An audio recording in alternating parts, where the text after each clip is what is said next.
الحمدللہ رب العالمین والصلاة والسلام علی سید الانبیاء والمرسلین اما بعد فاعوذ باللہ من الشیطان الرجیم بسم اللہ الرحمن الرحیم۔ السلام علیکم ورحمۃ اللہ وبرکاتہ۔ کیسے ہیں میرے تمام ویورز؟ خیریت سے ہیں؟ اللہ تعالیٰ سب کو خوش رکھے۔ الحمدللہ تختی نمبر 21 آدھی ہم نے پڑھ لی تھی، قواعد بھی اس کے ہم نے پڑھ لیے تھے اور کافی حد تک میں نے قواعد آپ لوگوں کو سمجھائے بھی تھے۔ انشاءاللہ آگے جو بقیہ تختی رہتی ہے آج پڑھیں گے۔ چلے شروع کرتے ہیں۔ اعوذ باللہ من الشیطان الرجیم، بسم اللہ الرحمن الرحیم۔ قوتاً، قوہ۔ اچھا یہ قواعد ہم نے پڑھے تھے کہ وقف میں جب گول تا آ جائے، آخری حرف جو ہے وہ گول تا ہو تو اس کو وقف میں ہا سے بدل دیں گے، ٹھیک ہے؟ تو یہ ہا کو آپ نے ظاہر کرنا ہے جب آپ وقف کر رہے ہوں۔ قوہ، قوہ، ہا کی آواز آخر میں آنی چاہیے، ٹھیک ہے؟ چلیں آگے پڑھتے ہیں۔ رقبۃ، رقبہ، جاریۃ، جاریہ۔ اسی طرح وقف میں اگر کھڑا زبر آ جائے تو اس کو اصلی حالت میں ہی پڑھا جائے گا، اس میں آخری لفظ کو ساکن نہیں کرنا، ٹھیک ہے؟ وَتَوَلَّا، وَتَوَلَّا، مِنَ الْأُولَى، من الأولى، فترضى، فترضى۔ اسی طرح آخری حرف آلریڈی پہلے سے ساکن ہو تو اس کو مزید اور تو کچھ نہیں کر سکتے، جیسا ہے ویسے ہی پڑھا جائے گا۔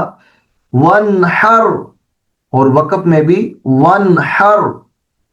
فرغب، فرغب، فحدث، فحدث۔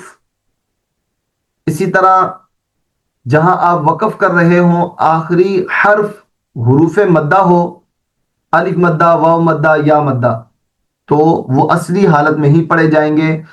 فیہا، وقف میں فیہا۔ تہتدو، تہتدو۔ قولی، قولی، ٹھیک ہے؟ چلیے ابھی نون قطنی کے قواعد پڑھتے ہیں۔ اچھا قواعد تو ہم نے پڑھ لیے تھے، چلیں ابھی پڑھتے ہیں نون قطنی کے جو قاعدے ہم نے، چلیں ابھی پڑھتے ہیں نون قطنی۔ اب یہ جو 6 کلمات لکھے ہوئے ہیں ان سب میں نون قطنی ہو رہا ہے، اور یہ قواعد ہم نے پیچھے پڑھے تھے کہ تنوین کے بعد حمزہ وصلی آ جائے تو وصل میں حمزہ وصلی کو گراتے ہوئے ایک چھوٹا سا نون لکھ دیا جاتا ہے جسے نون قطنی کہتے ہیں۔ اس کو پڑھیں گے کس طرح؟ چلیں پڑھتے ہیں۔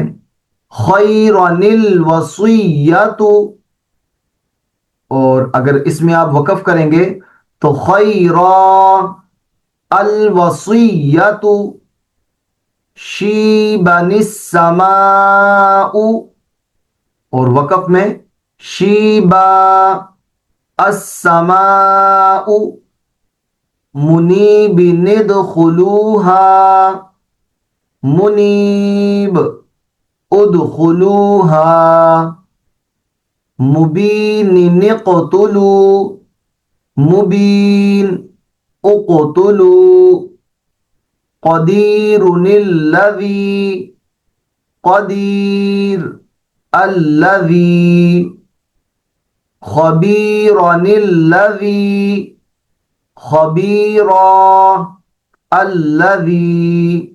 الحمدللہ تختی نمبر 21 بھی ہماری کمپلیٹ ہو گئی۔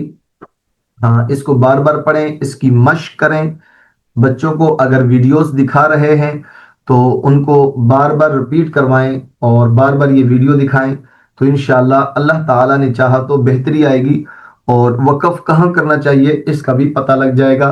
اللہ تبارک و تعالیٰ سے دعا ہے کہ اللہ تعالیٰ ہمیں قرآن پاک صحیح معنوں میں جس طرح اللہ نے نازل کیا ہے اسی طرح پڑھنے کی اللہ تعالی ہم سب کو توفیق نصیب فرمائے۔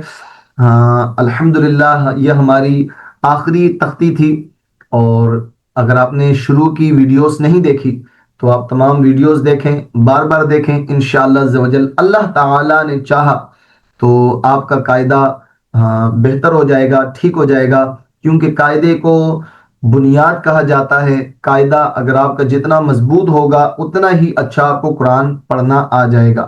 جو اس کو بار بار دیکھیں، اللہ تبارک و تعالی سے دعا ہے کہ اللہ تعالی جو کچھ پڑھا سنا اس پر عمل کرنے کی اللہ تعالیٰ توفیق نصیب فرمائے، اور ہماری ان کاوشوں کو اللہ تعالیٰ اپنی پاک بارگاہ میں قبول و منظور فرمائے۔ ہمارے چینل کو سبسکرائب بھی کر دیجئے گا، بیل آئیکن کو بھی آن کر دیں کہ ہماری ہر نئے آنے والی ویڈیو بھی آپ تک پہنچ سکے۔ اور انشاءاللہ عز و جل یہ قاعدہ کمپلیٹ ہونے کے بعد قرآن پاک شروع کریں گے، اور تھوڑا تھوڑا کر کے قرآن پاک بھی پڑھیں گے کہ قاعدہ جن لوگوں نے پورا پڑھ لیا ہو یا ویڈیوز دیکھ لی ہوں اس کے بعد وہ قرآن پاک پڑھنا شروع کریں تو اللہ تعالیٰ نے چاہا تو قرآن پاک بھی پڑھنا آ جائے گا۔ جزاک اللہ خیرہ۔ السلام علیکم ورحمۃ اللہ وبرکاتہ، فی امان اللہ۔